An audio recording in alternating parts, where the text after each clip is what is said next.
The crystal chandelier above the grand ballroom shook slightly as my husband's laughter echoed through the microphone. I stood frozen near the bar, holding his celebratory champagne, watching 200 faces turn toward him. Hendrix looked magnificent in his tailored navy suit, his success radiating from every practiced gesture. Then he opened his mouth, and my world shattered. "You want to know my secret to success?" he said, pausing for dramatic effect. The room leaned in, executives and investors hanging on his every word. "Keeping a useless wife at home so I have no distractions." His grin was wide and cruel. "No complaints, no demands, just silence. That's the key, gentlemen." The silence that followed felt like glass breaking in slow motion. Then the laughter started. Low chuckles from the men in expensive suits. Nervous giggles from their companions. A wave of cruel amusement that crashed over me like ice water.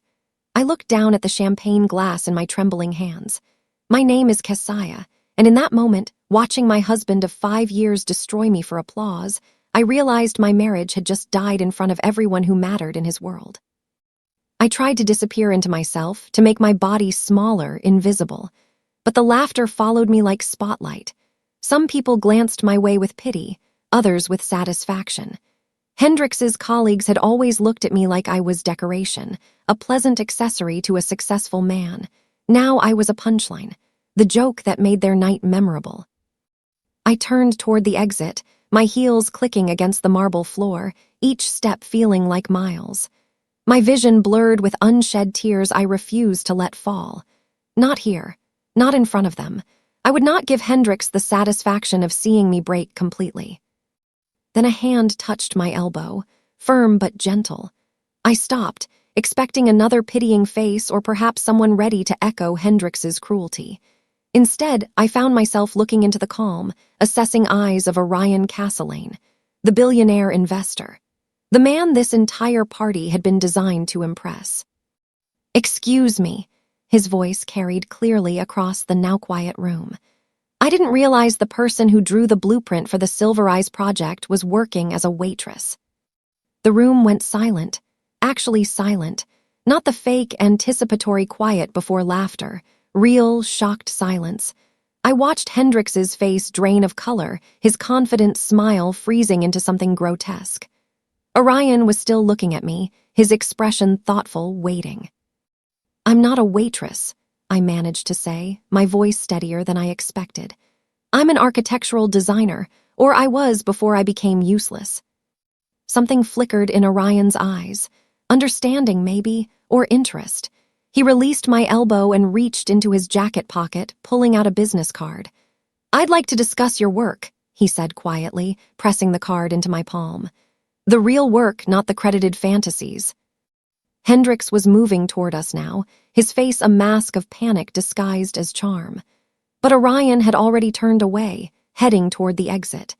I clutched the card so tightly its edges cut into my skin.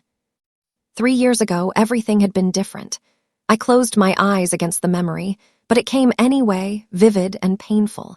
Hendrix had come home from work looking defeated, his shoulders slumped in a way I'd never seen before. We'd only been married 2 years then. I still believed in us. "They're going to fire me," he'd said, sitting at our kitchen table with his head in his hands. "The senior architect position requires original designs, real innovation, and I'm drowning. I can't do this alone." I'd knelt beside his chair, taking his hands in mine. "You're not alone. We're a team, remember? What do you need?" He'd looked at me with such vulnerability, such desperate love. "Help me ghost, write the designs, just for this one project, just until I get established. You're brilliant, Kes. You could do this in your sleep.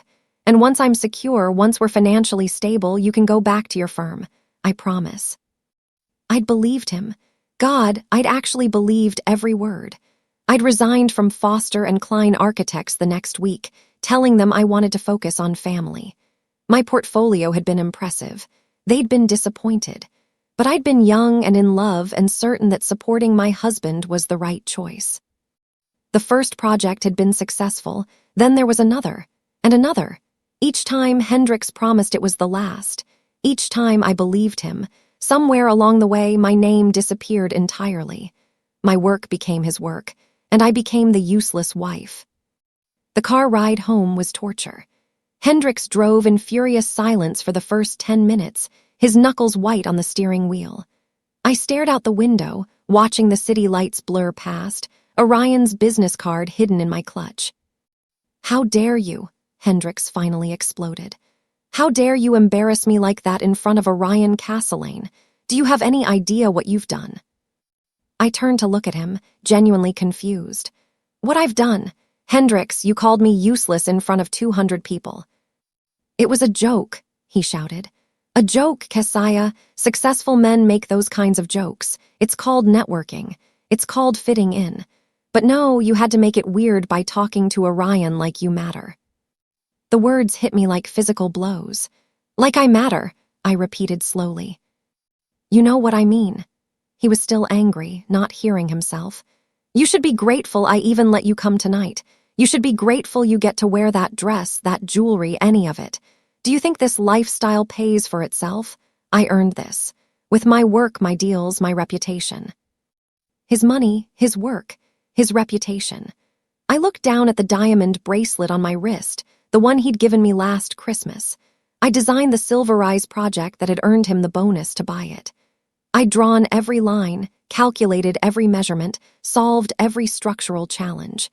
And he'd scrubbed my name from every file before submitting it as his own genius. I waited until 2 a.m., watching the clock on my nightstand until I was certain Hendrix's breathing had settled into the deep rhythm of sleep. He always slept soundly after his victories, his conscience apparently untroubled by anything he'd done. I envied that, briefly. Then I remembered I didn't want to be anything like him. I slipped out of bed, moving silently across our bedroom toward the walk-in closet. It was enormous, all white shelving and soft lighting. Hendrix's suits hung on one side, organized by color. My clothes occupied a smaller section, and in the back corner, beneath a loose floorboard I'd discovered during our first week in this house, was my insurance. The wood lifted easily, silent.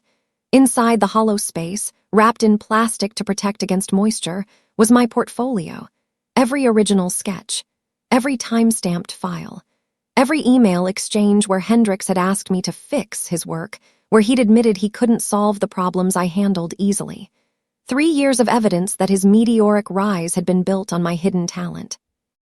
I'd started keeping copies after the first time he'd presented my work as his own. Something in my gut had warned me. Call it intuition. Call it self-preservation. I'd told myself I was being paranoid, that marriages required trust. But I'd kept the files anyway, updating them after each project, storing them where Hendricks would never think to look. My uselessness, I thought, pulling out the portfolio and spreading the papers on the closet floor, had actually been his entire lifeline. Without me, Hendricks was mediocre at best. The phone rang at 8 a.m., jarring me from the shallow sleep I'd finally managed. I reached for it automatically, seeing Yvette's name on the screen. My mother-in-law, of course. "Kesaya," her voice was ice. No greeting, no warmth. "I heard about last night." "Good morning, Yvette," I said, too tired to match her coldness. "Don't good morning me. What were you thinking, making a scene at Hendrix's promotion party? Do you have any idea how embarrassing that was for him, for our entire family?" I sat up in bed, anger finally cutting through my exhaustion. Making a scene, he called me useless, in front of everyone. "It was a joke, Kesaya. Successful men joke about their wives. It's normal, expected even. But you had to take it personally and then parade yourself in front of Orion Castellane like some desperate." "I didn't parade anywhere," I interrupted. "Orion approached me." "Because you made yourself a spectacle." Yvette's voice rose. "A woman's job is to be a footstool for her husband's greatness. You support him quietly, gratefully. You don't draw attention to yourself. You don't undermine him. And you certainly don't have private conversations with billionaire investors at his celebration." A footstool. I was supposed to be a footstool. I thought about my degree, my talent, my years of work that had built Hendrix's reputation. "Is that what you were for Hendrix's father?" I asked quietly. "I was a good wife," she said firmly. "I understood my place. I suggest you remember yours and apologize to my son before you do any more damage to his career." She hung up before I could respond. The email arrived while I was staring at my phone, still processing Yvette's words. My inbox pinged, and I opened it absently, expecting spam or another forwarded joke from one of Hendrix's colleagues. Instead, I saw a name that made my breath catch. Myra Kendall, executive assistant to Orion Castlane. "Dear Ms. Kesaya," it read, "Mr. Castlane requests a private meeting to discuss your architectural portfolio and potential collaboration opportunities. He would like to meet with the real designer of the Silverize project, not the credited party. Please contact me at your earliest convenience to arrange a time. Confidentiality assured." I read it 3 times, then 4. My hands were shaking. This was real. Orion hadn't just been making polite conversation last night. He knew. Somehow he knew the truth about my work, about Hendrix's theft, about everything I'd been hiding in my closet floorboards. Hendrix was still asleep in our bed. I looked at him, this man I'd loved, this man I'd sacrificed everything for. He looked peaceful, innocent, like someone who hadn't publicly humiliated his wife the night before, like someone who hadn't stolen years of her work and claimed it as his own genius. I opened my laptop and began typing a response to Myra Kendall. "Dear Ms. Kendall, I would be honored to meet with Mr. Castlane. I'm available at his convenience." Hendrix emerged from the bedroom at 9:30, already dressed in casual business attire. "I need you to cook for the brunch meeting," he announced without greeting. "Morrison from the investment firm is coming by at 11. Make that frittata thing with the asparagus, and those pastries he likes."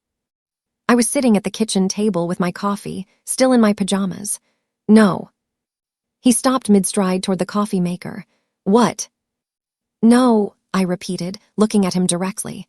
"I'm not cooking for your meeting." His face darkened. "Kesaya, this isn't a request. Morrison is crucial to finalizing my promotion package.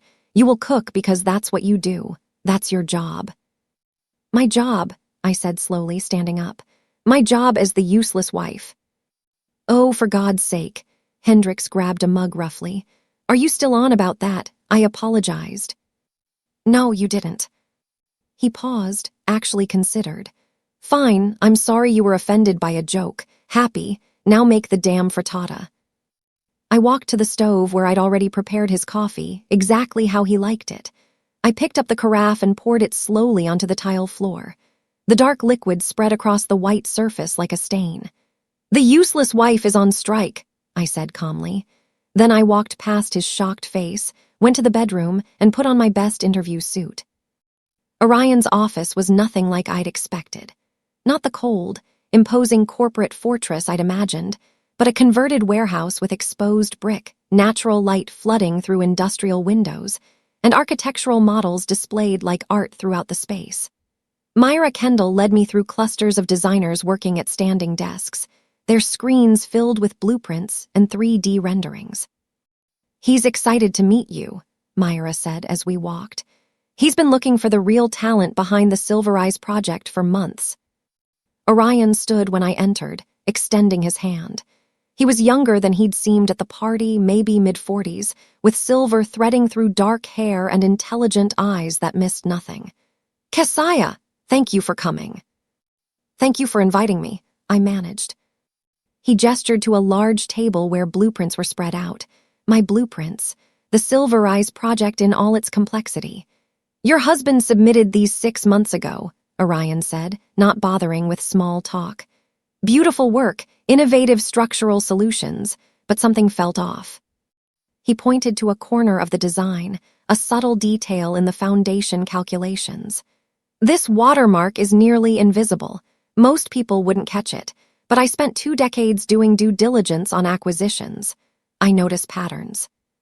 My watermark, the tiny signature I'd hidden in the structural layers, coded into the mathematical formulas themselves.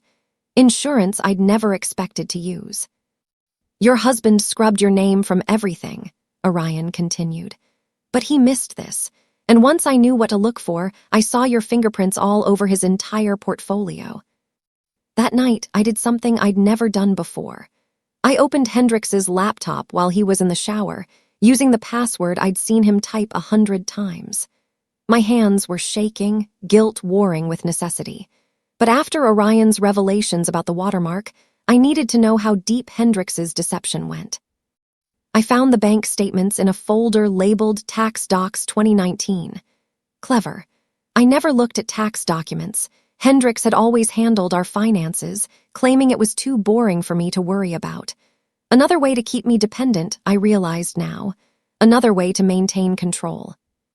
The private account had been opened 8 months ago. Hendrix had been systematically transferring money from our joint savings, small amounts at first, then larger chunks. $60,000 total, our emergency fund. The money we'd been saving for a house, for security, for our future. Gone. But it was the documents attached to the account that made my blood run cold. Divorce papers. Pre-drafted, ready to file. Dated for next month, right after his promotion would be finalized and his new contract signed. He was planning to leave me with nothing, timing it perfectly so his increased salary wouldn't factor into any settlement. I'd been so stupid, so trusting. While I'd been hiding my portfolio in the closet floor, Hendrix had been planning his exit strategy. The useless wife wasn't even worth keeping around once she'd served her purpose. I heard the shower turn off and quickly closed the laptop, my heart pounding. When Hendrix emerged in his bathrobe, I was sitting on the bed scrolling through my phone, the picture of domestic contentment. I needed 3 days. 3 days to move my assets, finalize my contract with Orion, and prepare my own exit strategy. "You're still up," Hendrix said, sounding surprised. "Couldn't sleep." I manufactured a small, apologetic smile. "Hendrix, about this morning, with the coffee, I'm sorry. I was still upset about the party and I overreacted." He studied me for a moment, suspicion flickering across his features. Then his expression softened into satisfaction. He liked me apologetic. He liked me small. "Well, I appreciate that. I know you've been emotional lately." Emotional, as if having feelings about being publicly humiliated was a character flaw. "I'll make it up to you," I said. "Maybe I can help with your new project, like old times." His face lit up. This was what he wanted. The useful part of the useless wife, back in her proper place. Actually, that would be perfect. Morrison loved the Morrison Center proposal, and now Orion wants to see something even more ambitious. I could use your eye on the structural elements. "Of course," I said sweetly. "We're a team, right?" "Right." He kissed my forehead like I was a child who'd finally learned her lesson. "A team." I smiled and let him hold me, counting down the hours until I'd be free. Hendrix came into the guest room I'd converted into my workspace the next afternoon. He'd been out playing golf with Morrison, celebrating his victory over my apparent surrender.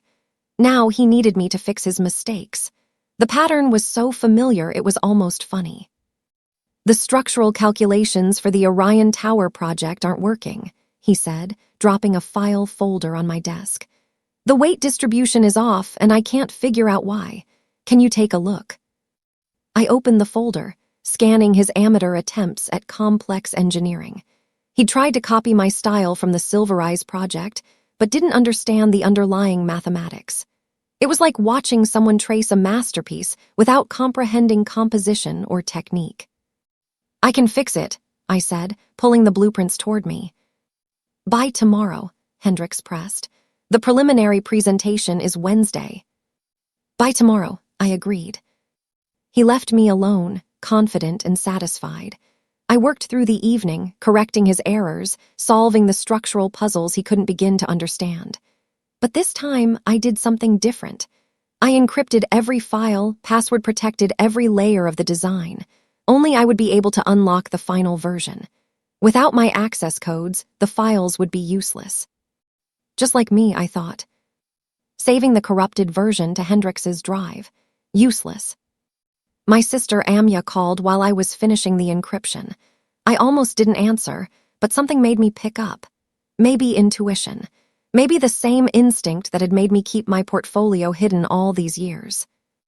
"Kesaya," her voice was bright, cheerful, too cheerful. "How are you, sis? I heard about Hendrix's big promotion. You must be so proud." Proud, I echoed, waiting. Listen, I wanted to talk to you about something. Amya's tone shifted, became confidential. I've been seeing someone you know actually, and I think it's getting serious. My hand tightened on the phone. Who? Hendrix. She said his name like it was a gift. I know it's complicated because you're married, but Kesaya, he's so unhappy. He told me everything. How you've been holding him back, draining his success, making him feel guilty for achieving his dreams. I sat frozen, unable to speak. He's going to leave you, Amya continued, her voice full of sisterly concern that was anything but. He said you're the old model and he needs a sports car now. Someone who can keep up with his lifestyle. Someone who understands ambition. I fumbled for my phone's record button, my hands shaking. How long? I managed. 6 months, since his last promotion, really. I wanted to tell you sooner, but Hendrix asked me to wait until he was ready to file. He's trying to be gentle about it. Gentle? My sister and my husband, betraying me for 6 months, and she thought she was being kind by warning me. The moving van arrived at 9 a.m. sharp. Hendrix was at his final presentation meeting with Orion, probably panicking about the locked files I hadn't mentioned. Perfect timing. I'd planned this down to the minute. The movers worked efficiently. I didn't take the furniture. Most of it was Hendrix's taste anyway. But everything that was mine, my books, my clothes, my grandmother's paintings, the kitchen gadgets I'd actually bought, even the light bulbs I'd chosen because the ones Hendrix liked were too harsh, all of it went into boxes. 3 years of a life I'd built while my husband dismantled my identity piece by piece.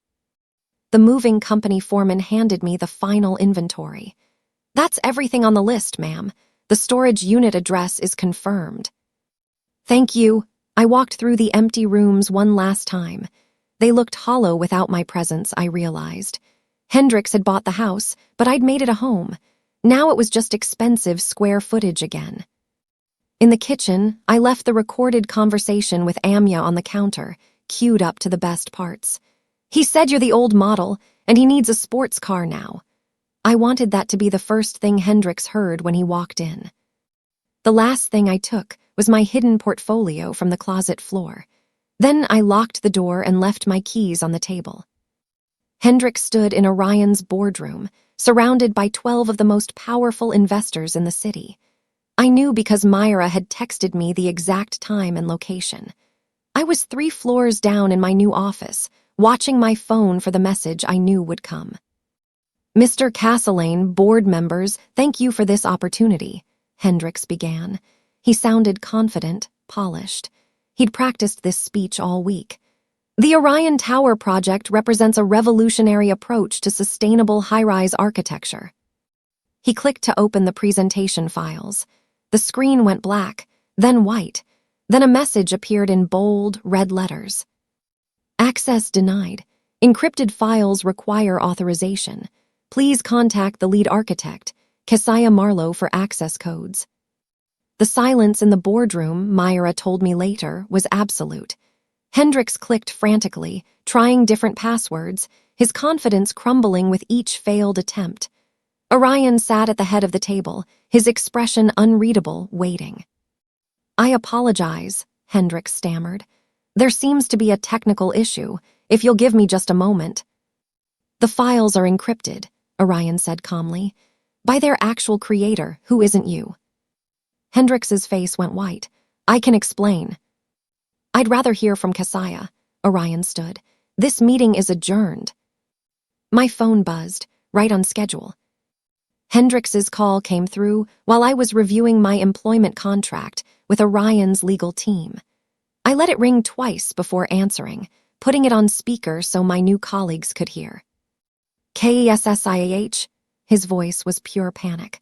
What did you do? The files won't open. I'm in the middle of the most important presentation of my life, and you've sabotaged me. I secured my work, I said calmly. The work you were about to present is yours, again. This is insane. You're my wife. We're a team, you can't just... Check the news, Hendrix. I pulled up the press release on my laptop. I don't work for you anymore. What news? What are you talking about? Orion Castellane's firm just announced their new head of design. There's a photo and everything. I think I look rather professional, don't you?" The silence on the other end was beautiful. Then, barely a whisper, "You didn't." "I did." I smiled at Myra, who gave me a thumbs up. "Every project you thought was yours, every design you claimed credit for, I have the originals, time-stamped, watermarked, legally documented, and now I have the career I should have had 3 years ago." "You can't do this to me," Hendricks was shouting now. "I'll sue you, I'll destroy you." "With what evidence? With what money? Oh, did you check our joint account lately?" I heard him fumbling with his phone, the sound of buttons pressing frantically. "It's empty. You took everything." "I took half, exactly half, the half that was mine. The 60,000 you moved to your secret account, that's still there. Consider it a settlement." The press release went viral within hours. Revolutionary architect emerges from shadows. Keziah Marlowe joins Castellane Global as head of design. The photo Orion's team had taken showed me in front of a blueprint, looking confident and professional. Nothing like the useless wife who'd been humiliated at a promotion party 4 days ago. My phone exploded with messages. Old colleagues from Foster and Klein, former classmates from architecture school, journalists requesting interviews. And buried among them, a few people who'd been at Hendrix's party, suddenly remembering how talented I'd always been, how they'd always known I was special. The hypocrisy was breathtaking, but I didn't have time for old wounds. Orion had scheduled a press conference for tomorrow, and I needed to be ready. Myra had arranged for a stylist, and my new office was being set up with equipment I'd only dreamed of using. "Keziah," Orion knocked on my temporary office door. "How are you holding up?" "Honestly, I'm terrified and exhilarated and exhausted all at once." He smiled. "That's normal. You just blew up your entire life for authenticity. It's supposed to feel overwhelming." "Did you know," I asked, "about Hendrix and my sister, about the secret account?" "I suspected marital trouble. The way he spoke about you versus the quality of his work didn't add up. But the specifics? No, I'm sorry you're dealing with that." I nodded. "Thank you for seeing me, for giving me this chance." "You earned it," Orion said simply. "Now let's show the world what real talent looks like." Yvette appeared at my new apartment on Saturday morning. I'd barely finished unpacking when the doorman called to announce her. I considered refusing the visit, but curiosity won. She stood in my doorway looking smaller than I remembered, her designer suit perfectly pressed, her expression a mixture of anger and desperation. "We need to talk." "Do we?" I stepped aside to let her in. "You're destroying my son." Yvette didn't bother with pleasantries. "He's losing everything because of your vindictive games. I raised you better than this." "You didn't raise me at all," I corrected. "And Hendrix is losing what was never his to begin with." "He's your husband. You took vows." I walked to my desk and pulled out the bank statements, the divorce papers Hendrix had pre-drafted, the timeline of his affair with Amya. I laid them on the coffee table like evidence in court. "Read those, then tell me about vows." Yvette's hands shook as she picked up the papers.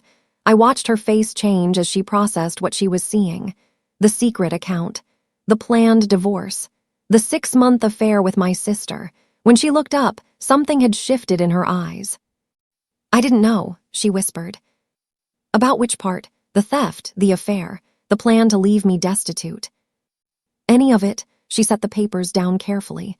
"Keziah, I have enough evidence to put him in jail," I said quietly. "Intellectual property theft on this scale, financial fraud, he could face serious criminal charges." Yvette went pale. "What do you want?" "Nothing from you. But you should know who your son really is." My lawyer's name was Rebecca Chen, and she was spectacular. Orion had recommended her, and within a week, she'd assembled a case that was both comprehensive and devastating. We sat in her office reviewing the final documents before filing. Intellectual property theft, financial fraud, breach of contract. Rebecca ticked off on her fingers. "We're suing for 3 years of back compensation, damages for career loss, and punitive damages for fraud. Conservatively, you're looking at mid-seven figures. I don't care about the money, I said. I know, but you should get it anyway. He stole your work, sold it, profited enormously, and planned to discard you the moment you were no longer useful. This isn't about revenge. It's about justice. She was right. I signed the documents. The lawsuit was filed on Monday morning. By noon, it was national news. Acclaimed architect sued for fraud by wife who claims she created his designs. Every major outlet picked it up. My evidence was compelling, my watermarks were undeniable, and Hendrix's reputation collapsed overnight. His firm called an emergency meeting. By evening, they'd released a statement. We are conducting an internal investigation into serious allegations regarding work attribution. Hendrix Marlowe has been placed on administrative leave pending the outcome. Administrative leave, corporate speak for you're finished. Orion sent a text. Watching the news, you're trending. How does it feel? Like breathing, I typed back. For the first time in years. Amya showed up at my office without an appointment. Security called, and I almost said to turn her away. But I wanted to see her face. Wanted to understand how my sister had justified betraying me. She looked terrible. Dark circles under her eyes, her hair less perfectly styled than usual. Keziah, please, we need to talk. We really don't. I was trying to help you, Amya said desperately. I was investigating him, seeing what he was really like so I could warn you. I actually laughed. You were investigating him for 6 months, that's your story. I swear, I recorded conversations, gathered evidence. You gathered evidence of your own affair. You told me he called me the old model. You bragged about replacing me. I recorded that call, Amya, every word. Her face crumbled. He said he loved me. He said you didn't understand him. He said whatever he needed to say to keep you quiet while he used my designs. Did you know about that? Did you know he was stealing my work? No, I thought. He said his career was taking off because he was finally free to be creative without you holding him back. Holding him back, I repeated, by creating everything he claimed credit for. Amya sank into a chair. He's broke now, did you know? The firm fired him. The lawsuit froze his accounts. He's living in a motel. And you came here because? Because I made a mistake. Because I miss my sister. Because I'm sorry. I looked at her, this woman who shared my blood, who'd once been my closest friend. You're sorry you backed the wrong horse. There's a difference. I walked to the door and opened it. Goodbye, Amya. She left without another word. I blocked her number that evening. The city contract was worth $40 million, a complete redesign of the waterfront district, sustainable housing mixed with commercial space, green technology throughout. It was the kind of project that defined careers. Every major firm in the region submitted proposals. Including Hendrix's dying company, I discovered. He'd somehow convinced them to let him pitch one final project, probably promising to solve all their problems if they just gave him this chance. The presentation day arrived. I walked into the city planning building in a tailored charcoal suit, my portfolio under my arm, my team from Castellane Global flanking me. We were professional, prepared, confident. Hendrix was waiting in the hallway outside the presentation rooms. He looked awful, thinner, older. His suit was wrinkled, his eyes desperate. When he saw me, he moved to intercept. Keziah, please, can we talk? I looked at him like I was trying to remember his name, like he was a stranger whose face was vaguely familiar. Then I walked past without acknowledgement, my team following. I heard him call my name again, but the sound faded as we entered the presentation room. Inside, 12 city council members waited. I smiled, set up my materials, and began to speak about sustainable futures and architectural innovation, about vision and integrity, about building something that would last. I didn't mention Hendrix once. He wasn't worth the words. The news broke on a Thursday. Prestigious architectural firm terminates Hendrix Marlowe following fraud investigation. The internal review had confirmed what my lawsuit had proven. Every significant project in Hendrix's portfolio was my work. Designs he'd claimed as his own genius were demonstrably mine, proven through watermarks, timestamps, email records, and testimony from former colleagues who'd seen me working. But the consequences went beyond termination. The firm was legally reviewing every contract Hendricks had signed. Every client he'd worked with was being contacted. Every project was being scrutinized.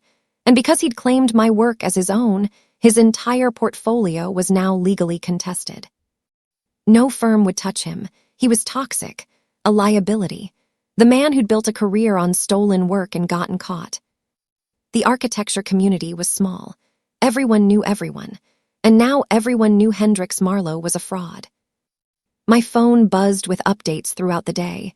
Colleagues sending me articles. Journalists requesting comments. Former classmates who'd worked with Hendricks suddenly remembering warning signs they'd ignored. The tide of public opinion had turned completely. I was the wronged genius. He was the con artist. I should have felt triumphant. Instead, I felt empty. This man had been my husband. I'd loved him once. And now I was watching his complete destruction, knowing I'd been the one to light the match. Orion found me on the office terrace at sunset, having regrets. "No," I said honestly, "but I'm not celebrating either." "That's called integrity," he said. "It's what separates you from him." The house went to auction 3 months later. Hendricks had defaulted on the mortgage, unable to make payments without income. I'd heard he was living in a cheap apartment in the suburbs, working as a draftsman for a small firm that didn't ask questions. I bought the house, not out of sentimentality, but because it was a good investment property, and I wanted to reclaim that space. Wanted to erase the memory of being small and useless within those walls. The real estate agent called when the sale was finalized. "Congratulations, Ms. Marlowe. The previous owner has been notified. He has 48 hours to remove any remaining personal effects." I drove there on Saturday morning. The neighborhood looked different now, or maybe I was different. I unlocked the door with my new keys and stepped into silence. Hendricks was sitting on the floor of the empty living room. No furniture, no pictures, just him and a half-empty trash bag of clothes. He looked up when I entered, and I saw something I'd never seen before in his eyes, complete defeat. "Keziah," his voice was hoarse. "I didn't think you'd come." "I own the house now. I came to make sure you were moving out." He laughed bitterly. "Yeah, I'm moving out, moving on, moving down." I handed him an extra trash bag. "For your clothes, you have until Monday." Hendricks didn't move, just sat there, staring at the trash bag in my hand. "Why didn't you just tell me you were unhappy?" I stared at him. The question was so absurd, so disconnected from reality, that I almost didn't answer. Then I realized he genuinely didn't understand. He'd been so wrapped up in his own narrative that he'd never actually seen me. "I did tell you," I said quietly. "Every single day, every time I asked about my career, every time I mentioned going back to work, every time I suggested using my name on the projects, every time I tried to discuss our partnership as equals. But you never said." "I said it constantly. You just thought the help didn't have a voice. You thought my words didn't matter because I wasn't the one in the spotlight. You heard me, Hendricks. You just didn't listen." He stood up slowly, and I saw tears in his eyes, real ones. "I loved you." "No," I corrected. "You loved what I could do for you. You loved having a talented ghost writer who asked for nothing but your appreciation. You loved the success I built for you. But me, the actual person, you called me useless in front of 200 people." I was joking. "You were telling the truth. That's what you actually believed. And when I stopped being useful on your terms, you planned to throw me away." Hendricks wiped his eyes. "What do I do now?" "That's not my problem anymore. But if you want advice, learn to build something yourself, something real, something honest. Figure out who you are without stealing from the people who trust you." I turned to leave. He called after me. "I'm sorry, I'm so sorry." "I know," I said, and I left him there with his trash bag and his regrets. 6 months later, I stood on the balcony of my new office, watching the sun set over the city skyline. The waterfront project had been awarded to Castlelane Global. My designs would reshape the harbor, creating sustainable housing for thousands of families. My name was on the blueprints. My vision was becoming reality. Orion joined me, 2 glasses of champagne in hand. Celebrating. Reflecting, I took the glass. It's surreal. 6 months ago, I was the useless wife. Now I'm designing the future of the city. You were always designing the future. Now you just get credit for it. Our relationship had evolved slowly, naturally. Professional respect had grown into friendship, and friendship into something deeper. We hadn't rushed it. We both understood that I needed time to rebuild myself, to remember who I was without someone else defining me. My phone rang. A magazine editor. "Ms. Marlowe, we'd love to feature you on the cover of our Women Who Built the Future issue. Would you be interested?" I looked at Orion, who smiled. I looked at the city spreading before me, full of possibilities I'd created. I looked at my reflection in the office window and saw a woman I recognized. Strong, talented, valuable. "Yes," I said into the phone. "I'd be honored." After I hung up, Orion raised his glass. "To the woman who was never useless. To the woman who finally knows her value," I countered. We clinked glasses as the last light faded from the sky. Somewhere in this city, Hendrix was probably struggling with his mediocrity, learning what it meant to build a career on actual talent instead of theft. Amya was probably chasing the next successful man, convinced that proximity to achievement was the same as earning it herself. Yvette was probably telling someone else how women should be footstools for their husband's greatness. But I wasn't thinking about any of them. I was thinking about tomorrow's design meeting, about the innovative sustainability features we were incorporating, about the legacy I was building with my own hands and my own name.